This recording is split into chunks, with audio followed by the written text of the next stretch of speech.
This is Chapter 26, The Great West and the Agricultural Revolution, by Tyler LaFaro, Will Pascoe, and Megan Johnson. Soldiers spread diseases such as cholera, typhoid, and smallpox to the natives. After the Civil War, millions of bison were grazing on the plains, but due to hunting, those millions of bison were slaughtered, leaving only around 1,000 left. The federal government then tried to appease the Plains Indians by signing treaties with tribes at Fort Laramie and Fort Atkinson in the early 1850s. By the 1860s, the government started grouping the Plains Indians into smaller plots of land, mainly in the Great Sioux Reservation in the Dakota Territory and the Indian Territory in Oklahoma. In 1858, gold and silver were discovered in the Rockies, causing groups of miners known as the 59ers to rush to the mountains. Mining on the frontier was a crucial motive for Western migration. In the 1860s, raising longhorn cattle became popular and profitable due to the development of the railroad. Cattle were bought cheap in Texas and then were being sold for 10 times the price they were bought at railroad shipping points in Kansas. By the 1880s, the long cattle drives came to an end due to the overgrazing, blizzards, and droughts that destroyed the grass and homesteaders. The Homestead Act was passed by Congress in 1862. It offered public land, around 160 acres, to any person who lived on it and improved it for 5 years. This enabled for land not to be primarily sold for revenue, but to encourage settling in the western lands and to provide motivation for farming. Proving too good to be true, the Homestead Act caused settlers to face challenges. These difficulties include the low quality of land, high cost of supplies, Mother Nature, fraud, and fluctuating crop prices. By 1890, the American frontier line was no longer perceptible. All unsettled areas were broken up by settlements. Western migration caused urban employers to maintain high wages in order to discourage workers from leaving to go farm the West. As failing miners and farmers began to emerge, Western cities kept growing. And in 1880, the area from the Rockies to the Pacific coast was the most urbanized region in America.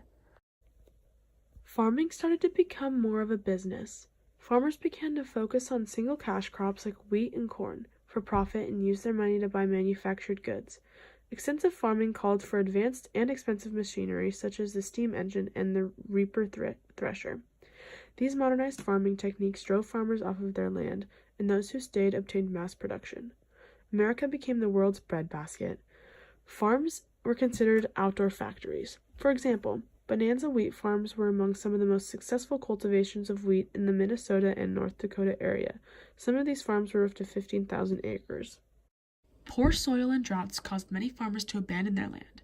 Angering farmers even more, they had to buy their expensive manufactured equipment in a tariff-protected home market.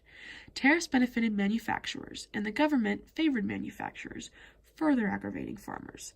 Also, their land was overassessed and overly taxed. And in 1867, Oliver H. Kelly established the National Grange of Patrons of Husbandry, also known as the Grangers. Kelly's main objective was to enhance the lives of farmers with social and educational activities and wanted to improve farmers' collective troubles. Grangers gained traction through state legislature and eventually established the Granger Laws. These laws were put in place to try and establish railway rates and storage fees charged by railroads, warehouses, and grain elevators through state legislation. Farmers wanted to improve economic conditions through politics, which motivated them to create the National Farmers Alliance in the 1870s, which excluded African Americans. Although in the 1880s, the Colored Farmers National Alliance was established to attract black people. This Farmers Alliance transitioned into the People's Party, also known as the Populist Party. They supported the unlimited coinage of silver, wanted a banking system regulated by the federal government, direct elections of U.S. senators, a graduated income tax, lower tariff rates, and having the federal government provide storage for crops and federal loans. In 1892, the Populists held a meeting in Omaha to draft a political platform and nominate their candidates. James Weaver was a Populist candidate in the election of 1892, but he did not win. The Panic of 1893 was a major four-year economic depression in America. It caused lower wages and increased mobs of protesters. In 1894, the Pullman strike took place when the Pullman Palace Car Company cut their wages. People began boycotting Pullman train cars, leading to a strike against the American Railroad Union.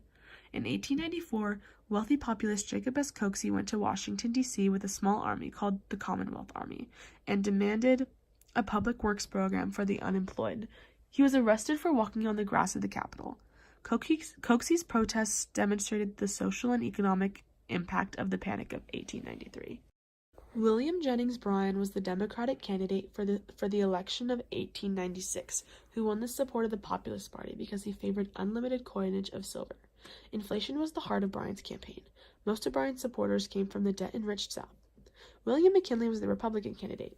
This platform supported the gold standard. McKinley supported high tariffs to protect industries. Marcus Hanna was the financial power behind McKinley's campaign.